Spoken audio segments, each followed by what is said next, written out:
Productivity advice.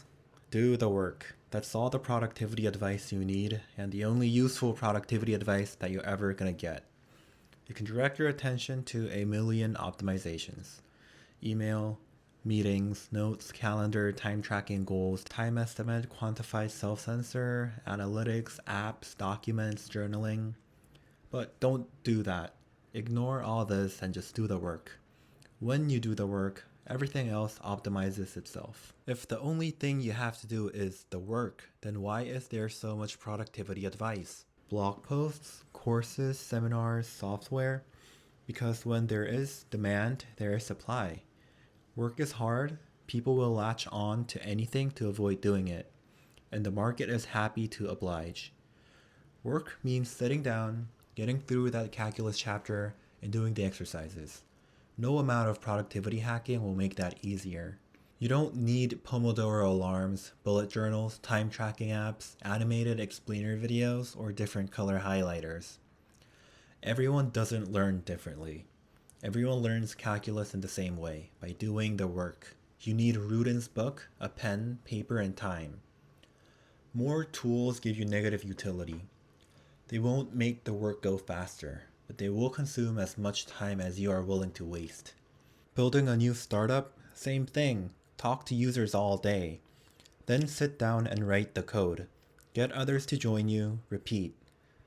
People do new founders a disservice by constantly proselytizing how complex startups are. In one sense they are, but in another sense they're surprisingly simple. For a long time, you're doing the same 3 things over and over. Sell, code, recruit. And then do it all again tomorrow. Startups don't get built by watching startup advice videos on YouTube. They get built by doing the work. All you need is a laptop and a Metro card. I read a lot of biographies. People who have biographies written about them have 2 things in common. First, they are obsessed. Second, they never stray from doing the work. John Carmack was obsessed with game engines. Orville and Wilbur Wright were obsessed with manned flight. Leonardo da Vinci was obsessed with the structure of things.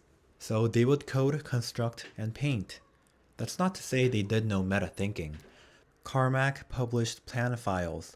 The Wright brothers maintained extensive correspondence detailing their experiments. And Leonardo da Vinci is known for his magnificent notebooks. But you'd be hard-pressed to find them writing letters about writing letters. They're busy doing the work. An important ingredient for doing the work is boredom. That's how I got into programming. School was boring. We had 3 channels of television and they were always boring. I had computer games, but I sucked at gaming and games quickly got frustrating. I read all the books that we had laying around. The only thing left was BASIC. So I started there and never stopped. The simple reason is that programming computers was the most interesting activity around. If boredom is a necessary ingredient, then portable internet is a disaster for doing the work. How are you supposed to get excited about anything if you're never bored? I don't know if I ever would have learned to program if I had modern internet. Why would I if something more interesting was always a click away? This is true to this day. I can't get anything done when I'm online. There's always something on the internet that's locally more interesting or more important than writing. The only way I can get anything done is to turn the internet off. So I do. I have a work computer and a router with parental controls that blocks every possible internet distraction on it.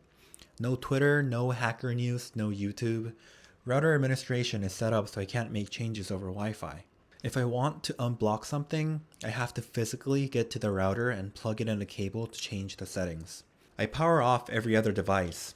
No silent mode, no do not disturb, no hibernation. Just power off.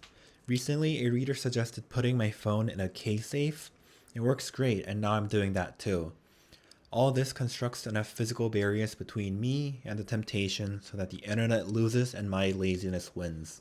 And then I get properly bored, and then I do the work.